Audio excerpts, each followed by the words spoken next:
Welcome to another edition of Northern Heat. My name is Bob Lennon, President of ThermalWood Canada, host for the show. And today we have a real special guest with us, Colin James. Colin, how are you today? I'm well, thanks. How are you? Well, I'm doing well. So it looks like from the picture behind you, weather is great out in Vancouver. It's a lot colder here in New Brunswick. It is one of our first super sunny days today. It's still a chippy air in the morning, a little bright, a little cold, but I think we got a turnaround coming here. It feels like it's going to get nice. So, yeah. So you're coming to Bathurst for Hospitality Days this summer, and thank you very much for agreeing to come. I've been listening to your music for years and really looking forward to seeing you live on stage. What have you been up to? Tell us a little bit about what's been going on in your life for the last few months. Well, the last thing we did was we did a little trio tour of Quebec. I stopped kind of going to some of the more rural Quebec places a few years back, and we're trying to kind of get back there. So we did a nice little run through there. And before that, did a little run through the Western US, like Oakland. We played just a few shows up and down there, a couple in Washington State, and really now I got a couple kind of nice months to, apart from the occasional summer show, it's time to kind of put my head to what's next, album wise for me, and start writing a little bit and putting a few things up on the slab. Well, you're talking about getting a chance to get to write, but you put out an album just not too long ago. It was last fall, was it, that you put out an album? A little earlier than that. I think it was August of last year, I think. And that we had a great time on that record. And I loved doing that single with Lucinda Williams. Was a real pleasure. I hope to do some more work with her down the line. And so that was a lot of fun, working with Colin Linden. Actually, Colin's in town today. We're getting together today for dinner. But we did the record down in Nashville, and but now it's time to, apart from some summer dates, I'm going over to Europe in September to play Belgium and a couple shows in Sweden and one in France and some German shows. So we're doing that in September. But up till then, it's really just trying to get my creativity going and get some songs going. Well, you're going to Europe. What I know of the European concerts, they're always like mega concerts. There's always huge crowds. At some of the festivals, for sure. I think we're going in. I'm not sure exactly what we're doing. We're doing one festival, but I think the other ones are mostly clubs and concert venues. Yeah. Well, you've been to Bathurst before. I believe and I can't remember what year it was, but you would have played in the tent at the festival. That would have been quite a number of years ago.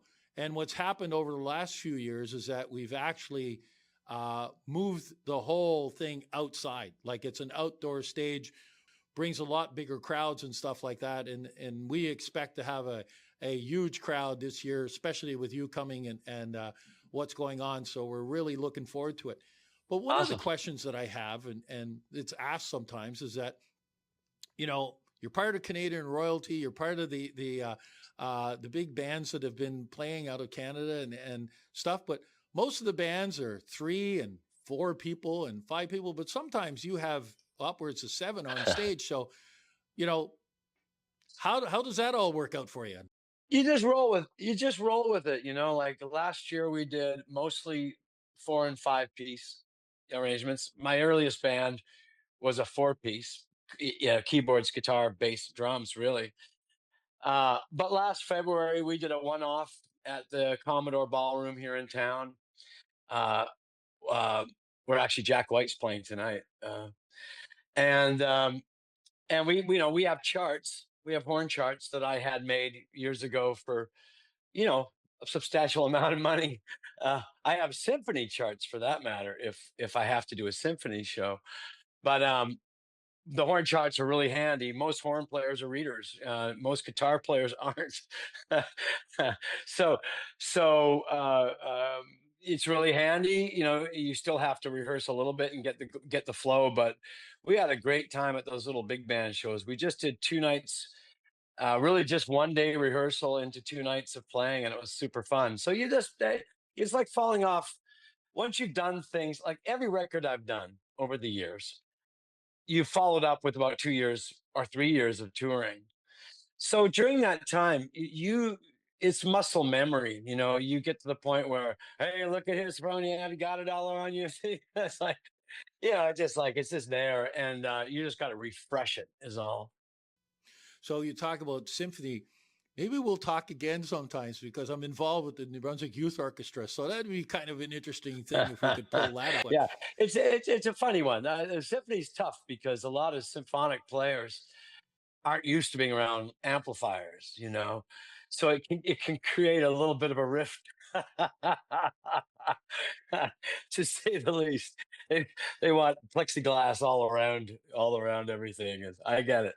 You're coming down here. We're set up for July. I don't know what your schedule is in between, but is there any chance that we might get to keep you here for a few days in our region and show you around? And Sadly, when you're doing this kind of stuff, usually you're in and out, man. It's just often I'll have a morning or I'll have an evening just to stroll around a bit, but usually it's there and gone.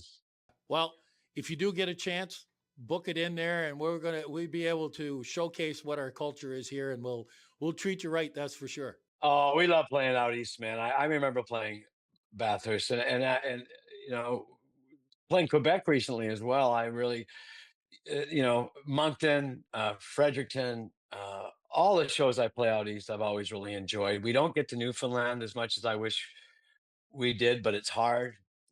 People got to realize that it's just really hard to make it work sometimes. Otherwise, we all would way more often. Yeah, trying to get to the rocks not easy. Yeah, yeah. No, for sure.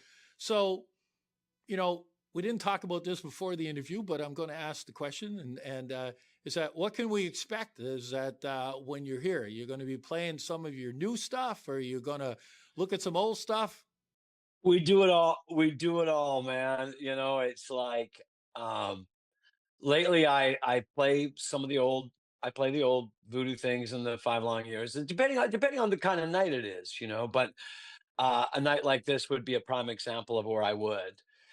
And but we still try to play things off every record, and whether it's something off this last one or the one before. My last 3 or 4 records have had a fair amount of material, like since 2018 I've had 4 records out, I think, right, since 2018. So there's a lot there that's current, that's pretty bluesy, because a lot of those records were blues forward, but this last record had some more contemporary stuff on it. So it's always a after 21 records, and that's and then there's yeah. Anyway, we try to cover the we try to cover the bases for sure. 21 records. So that's over a span of what, 30 years? Longer. First record deal was signed. Was 87, 88. Uh, uh, so that was like the first record was put out in, I guess, 88 was the first record. Yeah, and ever since then it's been like every 2 years, once in a while every three. I think the pandemic year was the 3 year. uh, Put everyone on the back foot. You know. Yeah, COVID was terrible, especially in your world and Oh, stuff, it right? was absolutely devastating. I mean, Yeah. and some businesses, it's interesting that some businesses actually thrived. Some businesses, if you were just lucky enough to be that luxury thing that everyone decided to do instead of their vacation, but it was tough on musicians. There was a lot of people who got out of the business, Yeah. especially in the crew department. Yeah, and that's it's very unfortunate. And listen, I'm so glad, and I'm sure you are too, is that things have opened up so we can get groups and people and crowds out together again, so we can enjoy the music live. Oh yeah, absolutely. I the first thing I did after lockdown was go on the road with Buddy Guy for, I think we did 20 shows, and America opened up before Canada did. So it was a blessing for me because it was just like after that long without playing, um, it was a real joy to be able to get out there. And there was still mask mandates and stuff going on. That was fine, but boy. that's too long for a player not to play. That's for sure. Yeah. Well, I kind of noticed right behind your head there, there's a sign of Buddy Guy. And I was going to ask you questions, but now that you mentioned about touring, how was that? Well, it was brilliant. I mean, I've known him since the late 80s. I used to sit in with him in 88 and 89 back here in Vancouver. And I hosted a show in 1990 with Buddy Guy and Otis Rush and Albert King and all kinds of people way back then. So I've known him off and on, but I didn't, it had been a while. I'd gone to his club a couple times and talked to him, and we had reminisced a little bit, but I didn't know how it would be. And it was just really, we started at the Saban Theater in LA with nice 2,000 some seater. And I went and did my opening slot, and it was the perfect audience for what I do. So I knew the tour was going to go well right away. And then he got me up on stage the very first night and got me up on stage every night from then on. And that was just a joy and a lot of respect for him, man. At that age, he just will not stop. And it's like, why would he? And he still sings some nights you shudder, just absolutely certain ballads he does in the night are so beautiful. He does John Hyatt, Feels Like Rain sometimes, John Hyatt's song, and that's a beaut, just beautiful. And you're right. He's not a young man. No, 84 is it now, or is it 80 somewhere in there? Yeah. Absolutely amazing to see. But listen, don't want to keep you too long on this interview. I know you've got stuff to do. You're very busy, but I totally appreciate the fact that you've accepted to come to Hospitality Days. Uh, Definitely, we're going to have a ball having you there. Uh, you're in there with Sam Roberts, and then we have two local bands that are starting up the night and finishing the night, and we're going to crank this thing up. And if you get a chance, putting the invite out there that stay for a little bit longer, and we'll give you a treat of what the culture of the Chaleur region could be really like. I bet. I bet. Well, I can't wait. Great to see you then all. I can't wait to see you guys all out there. So there we have it. Another edition of Northern Heat for this week. The place you come to listen to the stories that haven't been discovered yet, especially this one with Colin James.